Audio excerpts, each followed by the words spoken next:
every day I'm trying to share useful content on psychology and science and personal development in my YouTube channel. If you haven't subscribed, don't forget to turn on notifications and share it with people who might benefit from it. If you ever thought that I work better under pressure anyway, this webinar is for you, because today we will be discussing about procrastination, what can help you to decrease procrastination and to understand yourself better if you are constantly procrastinating or it's difficult for you to start tasks or to maintain consistency and discipline. So today we will be explaining and discussing about psychology of delay and how to break free. And today we will also learn about what procrastination actually is and isn't, and psychological and neurological roots and reasons of it, and 5 types of procrastinators. And research says actually works, and different strategies and questions you can ask yourself to decrease procrastination. And I will also help you to teach you to ask yourself solution-focused questions that might help to decrease procrastination. So let's start with definition that changed how I think about this. Procrastination is the voluntary delay of an intended action, despite knowing that this delay will make things worse. And the keywords are voluntary, intended, and despite knowing. This distinguishes it from being busy with something else, not knowing how to do something, legitimate strategy delay. And here is the shift. Procrastination is always about emotion, and research consistently shows we procrastinate to escape uncomfortable feelings, not because we are bad at managing time. And according to neurological basis, what's happening in the brain when we procrastinate is that 2018 study found that procrastinators have a larger amygdala, the emotional alarm system, and weaker connectivity between amygdala and the dorsal anterior cingulate cortex, which translates intentions into actions. And translation is that procrastinating brain is more emotionally reactive and less able to override emotions and purposeful action. Therefore, one of main reasons of procrastination is that people who are more sensitive or who are experiencing emotions more strongly are more likely to procrastinate. However, the good news is that once you will be able to understand how your brain works, it might give you insights and strategies on how to decrease procrastination and to start taking action even in the presence of uncomfortable feelings. So if the task or anything you are trying to do is threatening, boring, overwhelming, or anxiety inducing, confusing, your amygdala fires and avoidance feels like relief. But in the short term, in the long term, this can cause shame, again anxiety, sense of guilt, and challenges in your work or studies, and this can complicate things. Therefore, it's important to understand how the brain works and what you can do about it. So procrastination is essentially short-term mood repair at the expense of long-term well-being. And there are different types of procrastinators. First of them, research by Linda Sapadin and others has identified distinct procrastinator profiles, and which resonates with. First of them is perfectionist type, which cannot stop until conditions are perfect, and fears of imperfection are one of the reasons that fears of imperfection override incompletion, and this means that they are so much stuck on trying to be perfect or on trying to do things perfect that they prefer to procrastinate. The second one is dreamer. This type of people might be full of ideas and they are terrible at follow through, and they might love the vision, but it's difficult for them to take action. And the next one is the warrior. And these people are paralyzed by what ifs, and they avoid starting because starting means possibly failing, and that's why they prefer to procrastinate. And the next type is defier. They are resisting external expectations, and procrastination is subtle rebellion against imposed demands. And the next one is crisis maker, which thrives on urgency, and inconsistently creates a last-minute pressure to feel motivated. So most of us are combination of these different characters, and each type has specific strategies that work best. And today we will cover universal principles that work for all five. So if you were not procrastinating, what would you like to do instead? Which version of you would you like to see? And if this webinar was helpful for you, useful for you, which internal shift would you like to see in yourself? What you would like to be different? What you would like to get out from this session? And if your challenges, you also think that they're related with emotional regulation, how you would like to respond to your emotions so that this would decrease procrastination, and what difference would it make for you if you were procrastinating less in 1 month, in 1 week, in 1 year, 10 years? Research identifies specific emotions that reliably trigger procrastination. The first one of them is boredom. If something is making you to feel bored, you are more likely to procrastinate, and because brain seeks stimulation elsewhere. The second one is anxiety. Hi. The second one is anxiety. It's fear of failure, judgment, imperfection. Studying means risking an outcome. And the next one is overwhelm. If the task feels overwhelming, too large, too complex, too undefined, the mind might freeze, and it can be difficult for you to take action. You might feel scared, you might feel challenged. And the next one is self-doubt. If you are doubting yourself, if you are hesitant, if you are perfectionist, or you are not sure whether you will succeed, this can also create procrastination. So understanding which emotion is driving your procrastination can change everything, because each one requires a different response. So maybe you can pay attention which emotions are present generally when you are about to procrastinate, or at times when you are procrastinating, or anytime in the future, for instance, when you find something challenging and you are about to procrastinate. Try to understand what are you feeling at that moment, or what are you trying to escape, and try to remind yourself what we have discussed or we will be discussing here. So for instance, if you have anxiety, and if you are generally procrastinating, what would you like to do instead? How you would like to react? And you can create an if-then plan for yourself, and it will be easier for you to take action, a different action, instead of procrastinating at that time when you will be more likely to procrastinate.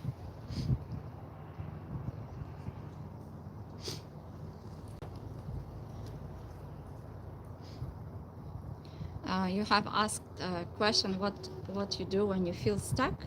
You can ask yourself what's important for you at that moment, what are some things that matter for you in life, and you can take the smallest step towards whatever you want to achieve at that point, even in the presence of stress, difficulties, and challenges. And the next one is guilt shame trap.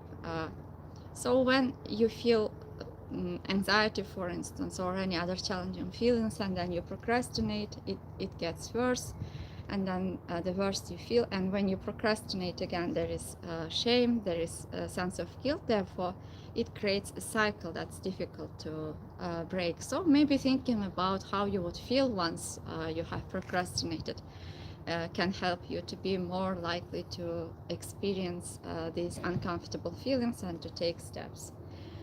And so what's happening after you are procrastinating? How you are generally reacting to it? Many people think that if they will be harsh to themselves, or if they would start criticizing themselves, then they would feel better and they would be more disciplined. But research says the opposite. It says that the people who are more self-critical, it's more difficult for them to stay disciplined. Whereas if a person is able to forgive themselves, to be kinder towards themselves, despite the fact that they are procrastinating, it's more likely that procrastination would decrease. And in Carleton University study, students who forgave themselves for procrastinating on their first exam have significantly decreased procrastination in the next exam.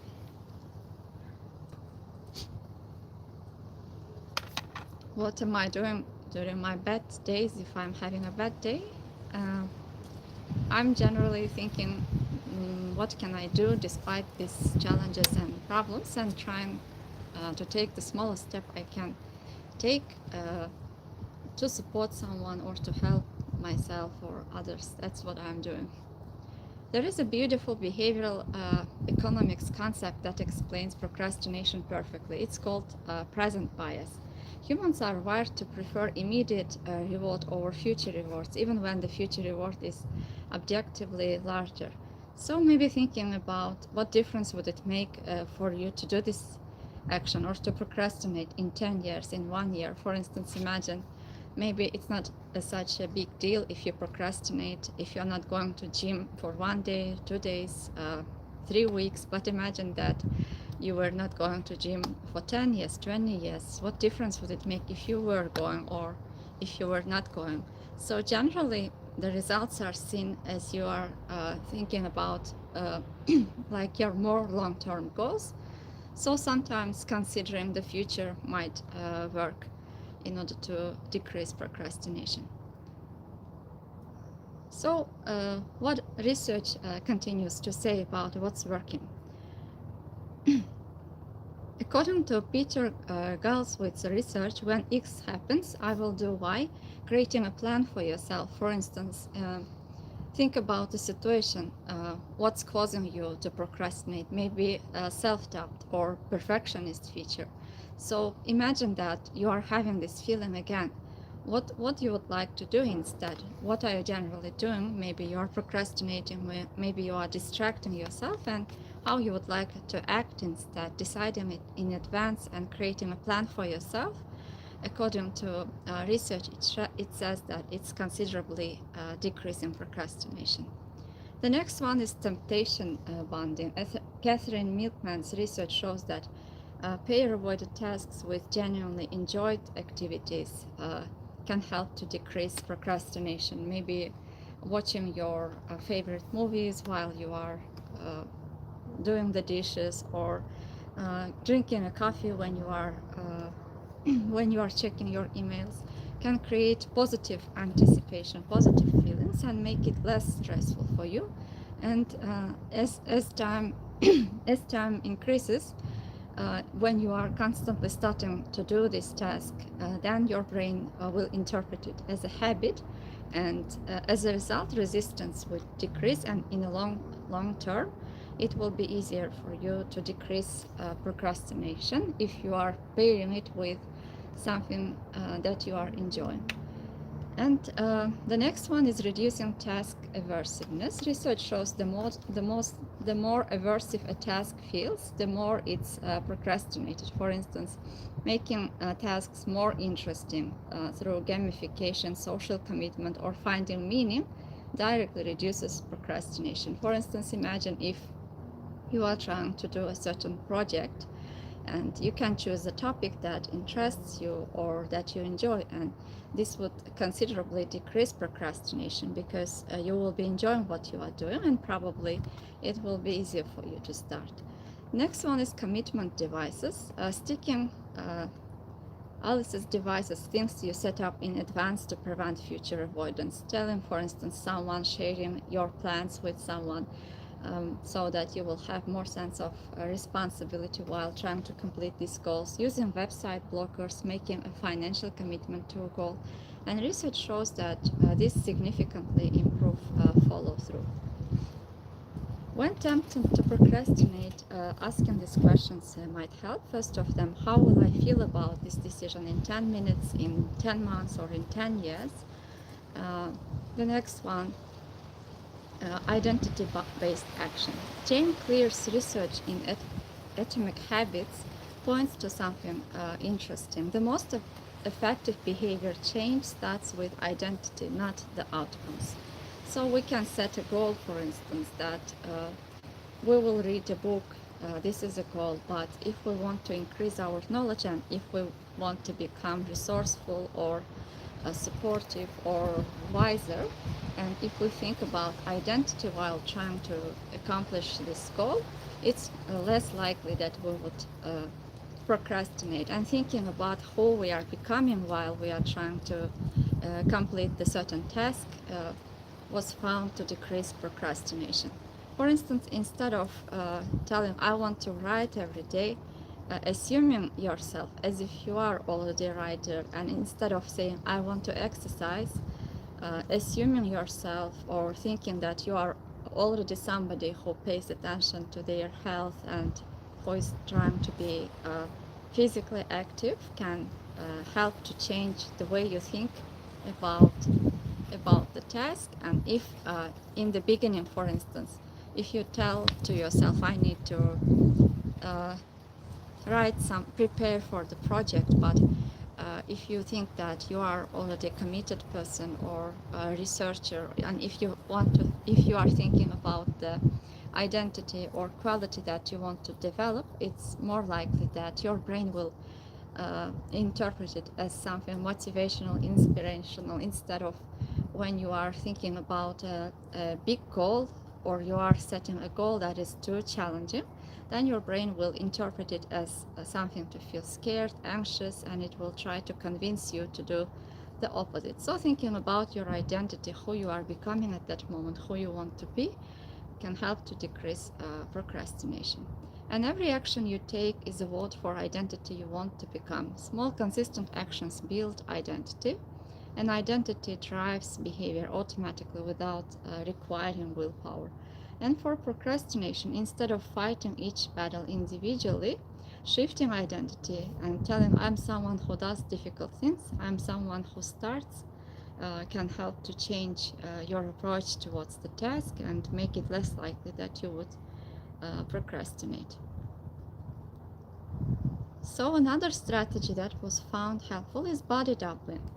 According to research, people who are studying together are less likely to procrastinate because it helps to feel relieved, and social interactions, connections, or studying together can help people to get motivated. And especially if people are experiencing ADHD symptoms, this strategy is found helpful. And why it works? Because the presence of another person activates social accountability. External stimulus helps regulate attention, and it provides just enough mild social pressure to keep going. And there is a growing community of virtual body doubling online. If you can research, there are a lot of applications such as focus mates specifically designed for these purposes.